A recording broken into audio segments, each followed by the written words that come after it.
Holocaust याद है, जिसमें हिटलर ने जर्मन ऑक्यूपाइड यूरोप में 6 मिलियन ज्यूज को मौत के घाट उतार दिया था। 6 मिलियन लोगों की मौत सुनने में ही कितना बड़ा नंबर लगता है। स्टिल पूरे वर्ल्ड वार 2 का ये जस्ट एक पार्ट था। पूरे वर्ल्ड वार 2 में कुल 4 साल में 75 मिलियन लोग इन टोटल मारे गए थे अप्रोक्सीमेटली। इंसान ही इंसान को मारने के तरीके और बहाने ढूंढता रहता है। यूएसए एंड रशिया ने तो कुछ ऐसी चीजें ढूंढ ली थी जो पूरे दुनिया के एक बहुत बड़े हिस्से को तबाह कर सकती थी, और ये जापान में गिरे एटॉमिक बॉम्ब से 1000 गुना ज्यादा तबाही मचा सकती थी।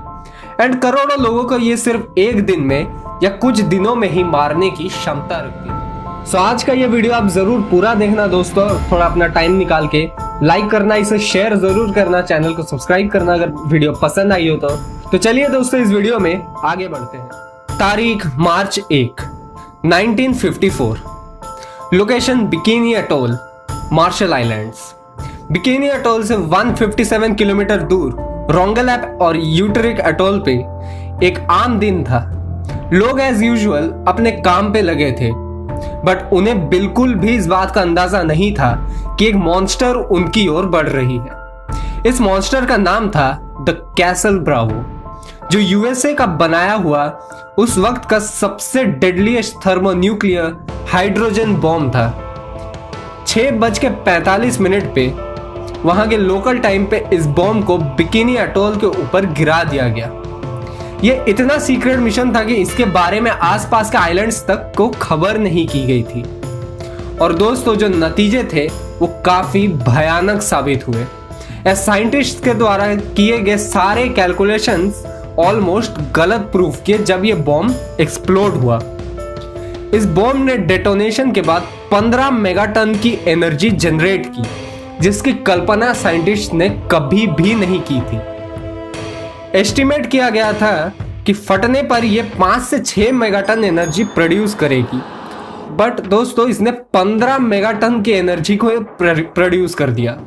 15 मेगाटन का मतलब ये था कि जापान में गिराए गए एटॉमिक बॉम्ब से ये 1000 गुना ज्यादा ताकतवर थी। हिरोशिमा में एक बॉम्ब ने 1.5 लाख के करीब लोगों को कुछ दिनों के अंदर ही मार दिया था। तो दोस्तों ये तो उससे 1000 गुना ज्यादा तबाही मचाने की क्षमता रखती थी। डेटोनेशन के बाद इसका मशरूम क्लाउड 1,30,000 फीट ऊपर तक आसमान में उड़ गया, और समुद्र के 250 फीट नीचे इसने ओशन बेड पर एक 6,500 फीट चौड़े गड्ढे का निर्माण कर दिया।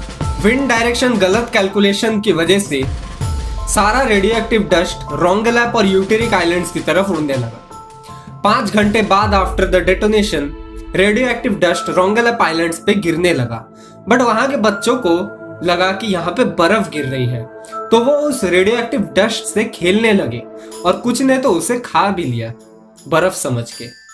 बट दोस्तों उन्हें नहीं पता था कि कितना डेडलीस्ट रेडियोएक्टिव डस्ट था। कुछ ही वक्त के बाद वहां के लोगों में कई सारी बीमारियां नजर आने लगी। बर्थ डिफेक्ट्स होने लगे। आने वाले कुछ सालों में या महीनों में वहां पे कैंसर के रेट्स बढ़ने लगे, एज उन्हें इन्फॉर्म तक नहीं किया गया था अबाउट द टेस्ट। उन्हें इस ब्लास्ट के 2 दिन बाद उस आइलैंड से इवैक्यूएट किया गया, यानी 2 दिनों तक उन्हें वहां रेडियोएक्टिव डस्ट इनहेल करने के लिए छोड़ दिया गया था, और वो यूएसए के इस बॉम्ब के टेस्ट के सब्जेक्ट्स बन गए। इनफैक्ट उन्हें बाद में जबरदस्ती अननोन मेडिसिन भी दी गई उनकी मर्जी के बिना। यानी कि अमेरिका ने इन आइलैंड के लोगों को टोटली अपने बॉम्ब के एक्सप्लोजन के लिए as a guinea pigs, as a test subject use किया था, बिना उनके मर्जी के। इस बॉम्ब की ताकत से दुनिया में सब हैरान थे और परेशान भी थे, एज यूएसए ऑलरेडी जापान पे 2 एटॉमिक बॉम्ब्स गिरा चुका था, तो वो किसी भी हद तक जा सकता था आगे। बट पूरी दुनिया को इससे भी भयानक कुछ देखना बाकी था। एक इससे भी बड़ा मॉन्स्टर का जन्म रशिया में हो रहा था, जो कि उस वक्त सोवियत यूनियन था। इस मॉन्स्टर के कई कोड नेम्स थे, बट इसका असली नाम रखा गया था द जार बॉम्बा, यानी द किंग ऑफ बॉम्ब्स, और ये सच में धरती में तब तक बने हर बॉम्ब का किंग था। यह हाइड्रोजन बॉम्ब 26 फीट 26 फीट लंबा था और 7 फीट चौड़ा था। इसका वजन 27,000 किलो था। यानी आप सोच सकते हो ये कितना बड़ा था। ये इतना बड़ा था कि जिस प्लेन से इसे गिराना था वो उस वक्त का one of the largest bomber था। स्टिल ये उसमें भी फिट नहीं आ रही थी। स्टिल इसे उसमें कैसे भी करके एडजस्ट करके फिट किया गया इस टॉप सीक्रेट ऑपरेशन के लिए। 30 अक्टूबर 1961 को इस बॉम्ब को एक Tu-95 बॉम्बर लेके ओलेनिया एयरफील्ड से उड़ान भरी। इस बॉम्ब को नोव्या ज़ेम्या नाम के आइलैंड में गिराना था जो आर्कटिक ओशन में था। इस बॉम्ब के गिराने के बाद Tu-95 बॉम्बर के बचने के सिर्फ 50% चांसेस थे, बिकॉज इसका एक्सप्लोजन उस एयरक्राफ्ट को क्रैश कर सकता था। सो इस बॉम्ब के ऊपर एक बहुत बड़ा सा पैराशूट लगा दिया गया ताकि ये धीरे नीचे गिरे और बॉम्बर ब्लास्ट साइट से तब तक थोड़ा दूर जाके बच सके। 11:32 रशियन लोकल टाइम पे इस बॉम्ब को डेटोनेट किया गया। इस बॉम्ब ने इमेंस 57 मेगाटन एनर्जी रिलीज की। कैसल ब्रावो का तो सिर्फ 15 मेगाटन था और ये उससे नियरली 4 गुना ज्यादा एनर्जी रिलीज कर चुका था। इसका मशरूम क्लाउड आसमान में 64 किलोमीटर ऊपर तक चला गया। कैन यू इमेजिन दोस्तों, 64 किलोमीटर आसमान में ऊपर तक। साथ ही इसकी लाइट 1000 किलोमीटर दूर तक देखी गई थी और इसके शॉक वेव से यूक्रेन और बेलारूस जैसे देशों तक के बिल्डिंग्स हिल गए। पूरा एक्सप्लोजन नियरली 100 किलोमीटर एरिया में फैला हुआ था। 55 किलोमीटर दूर के कुछ विलेजेस एंड आइलैंड्स मिट्टी में मिल गए। इस ब्लास्ट के शॉक वेव्स ने अर्थ के पूरे 3 चक्कर लगाए, जो कि बहुत ही ज्यादा डरावना था और साइंटिस्ट ने इसे कभी प्रेडिक्ट तक नहीं किया था।